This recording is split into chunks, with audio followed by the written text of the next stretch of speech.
আসসালামু আলাইকুম দর্শক মণ্ডলী। আজকে মালয়েশিয়ায় ঈদ। হ্যাঁ, আমি এই যে বুড়াটাকে নিয়ে একটু রোদ্রে আসছি, সকালের রোদ্রে। বুড়া রোদ আছে। আর কই যাবো, এর নিয়ে তো ঘুরতে টুরতে যাওয়ার কোনো প্ল্যানিং নাই। বাইরে বাচ্চারা নতুন জামা কাপড় পরে খেলা করতেছে। সবাইকে ঈদ মোবারক। কালকে হয়তো বা বাংলাদেশে ঈদ।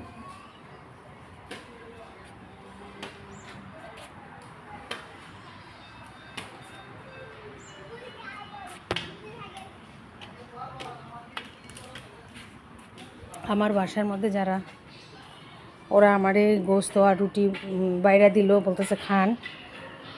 কারণ এইখানে সবাই মুসলিম, আমার আশেপাশে যারা আছে সবাই মুসলিম। আর বাসা বাড়িগুলা কলোনি, খুব সুন্দর, মানে পুরা স্বাস্থ্যকর পরিবেশ। বাংলাদেশের মতো এরকম বস্তি বস্তি না, এখানে বস্তিও মনে হয় যে রাজপ্রাসাদ এরকম। বাসাটা অনেক বড় আমার বাসা।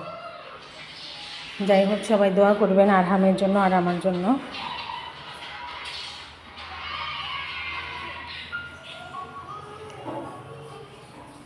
কালকে রাতেই ওরা গোস্ত রুটি করছে, করে আমারা বলতেছে কালকে ঈদ, সকাল সকালে গোসল কইরা জামা কাপড় পইরা তুমি গোস্ত রুটি খাও।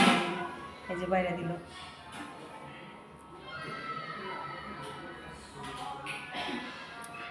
আসসালামু আলাইকুম সবাইকে, ঈদ মোবারক।